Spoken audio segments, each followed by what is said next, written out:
Hey there, audio friends. Been a little while, but I've got a couple of reviews for you coming up here that I think you're going to be interested in. And, sometimes doing reviews is easy and sometimes it's hard. This is an instance where I've got a couple of easy reviews to do, so I'm going to bunch them together because they're actually the same use case for me. So one of them is the Xduoo, what is this guy? The DM01, I think. It's the cute robot, right? Like, as soon as I saw this, I wanted to try it just because it's something different, which I appreciated.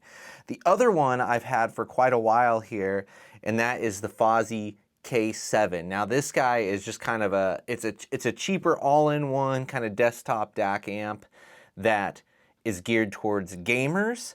Both of these, for me, are very similar as far as what I'm going to use them for, which is they're going to be my secondary listening system up by my bedside. I'm going to use Bluetooth to connect to them, and it's really just for like kind of bedtime listening. For me, that's why I'm lumping these together, but for a lot of people, it might be like they're just their desktop setup, like a simple desktop setup.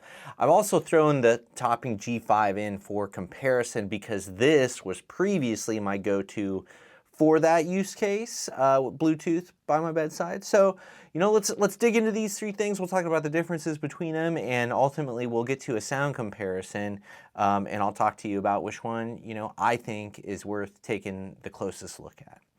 So let's get the Fosi K7 out of the way because it's a little more maybe traditional in its setup. You got a couple of knobs on the top. One is for control / microphone. One is for volume. These are buttons that do different things. You got, power button, input switch, output switch, bypass, because basically there's tone controls on this and you can click the bypass to immediately shut those off, which I think is kind of cool. And then you've got kind of a tone microphone button where you can do some tweaks on those things. As far as like our connections here, we've got a microphone input 3.5, we got a headphone input 3.5, and then we got a headphone input 4.4, which I again appreciate that there's that balanced option and single-ended option on there.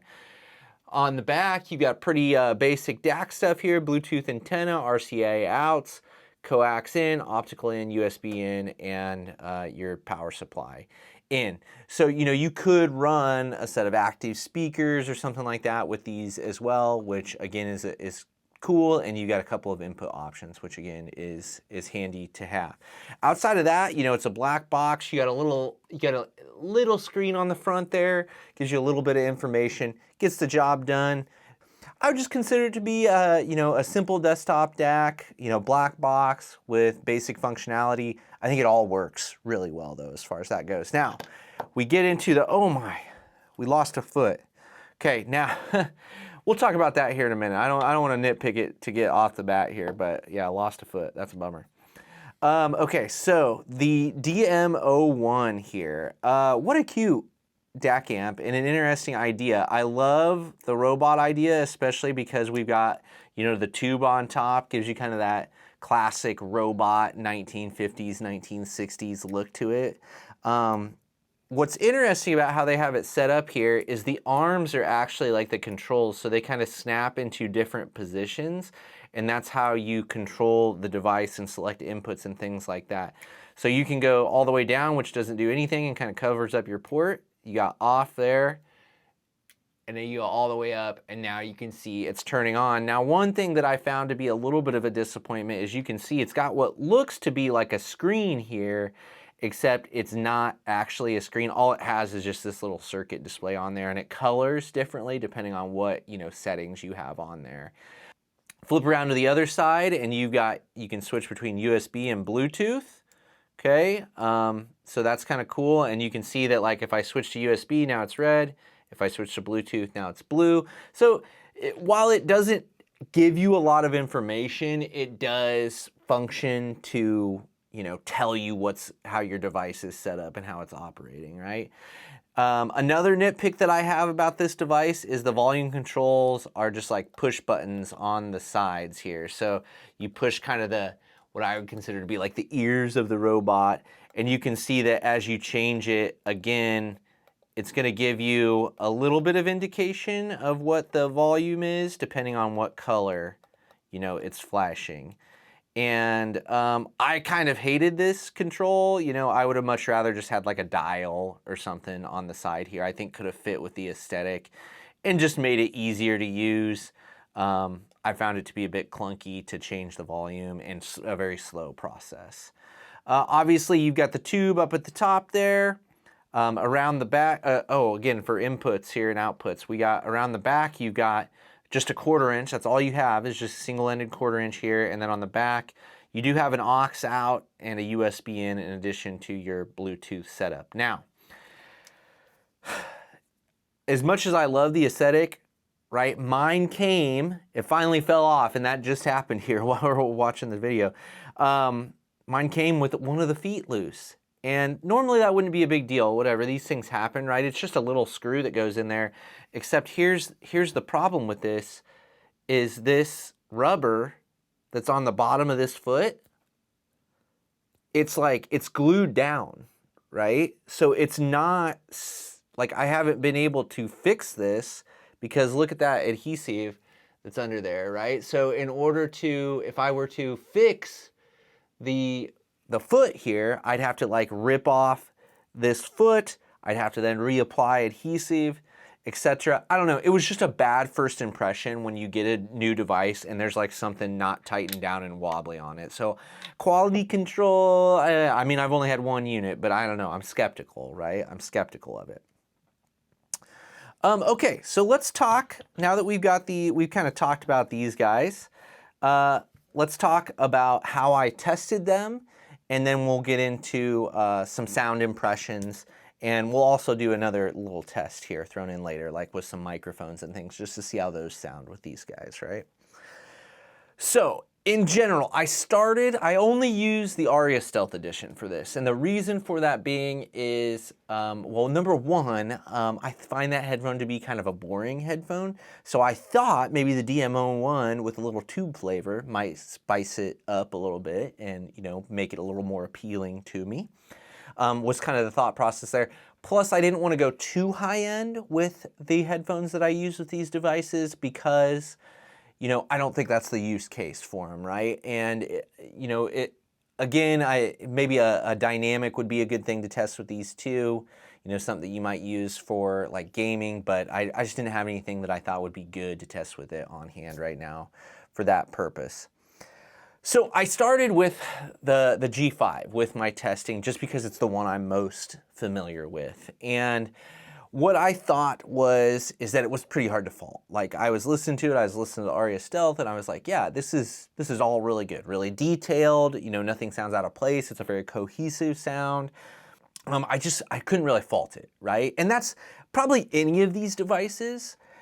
In most amps at this point in time, most DACs and amps at this day and age, like unless you have a rare lemon, most of them, if you're listening to them in isolation, are going to sound pretty good, and it's probably going to be hard to pick out like any real terrible flaws with them, but where you really get to dial things in is where you compare things, and that's where you get to kind of find your own preference, and you can even between, you know, devices that are lower end and seemingly are pretty you know, similar as far as use cases and even chipsets and things like that.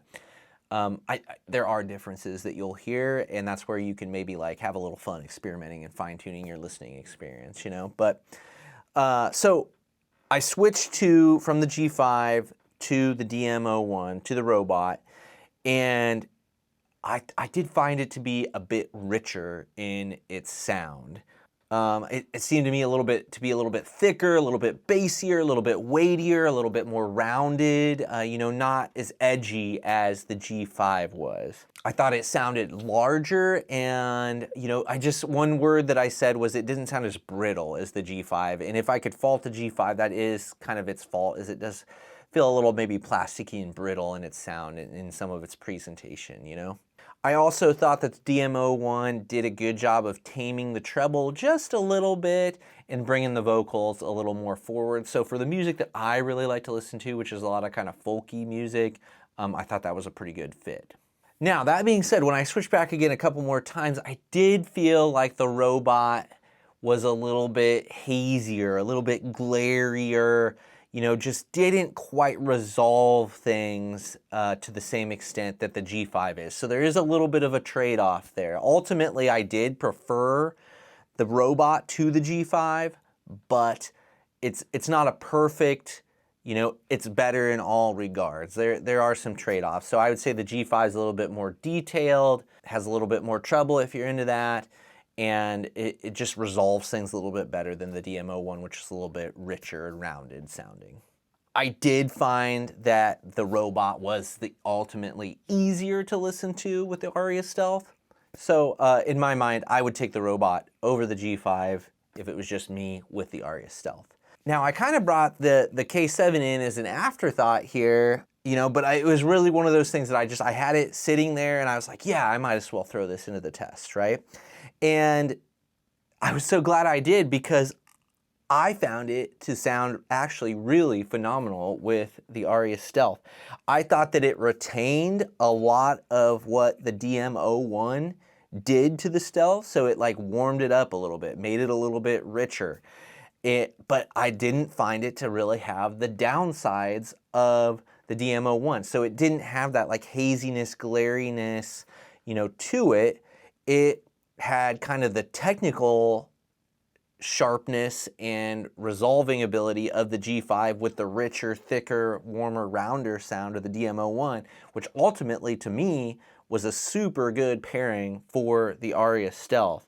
So as I listened and switched back and forth again and kind of did some more comparisons and things like that, ultimately I came away most impressed with the Fosi K7. I really think for the price that this thing is, which I think it's under $100, I'd have to double check on that, but I really think that this is a great starting point for a lot of people, and you might find that this is just where you want to go, and you might just be perfectly happy with this guy for a main listening unit. I thought it was that good, and especially if you're a gamer and you need the microphone input on this, this might be a really good choice to look at.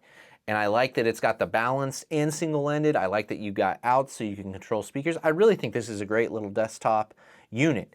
So I think for me, that puts the robot in a bad position, because unless you're really wanting to go tube, I don't think that it really has any benefits over the Fosi.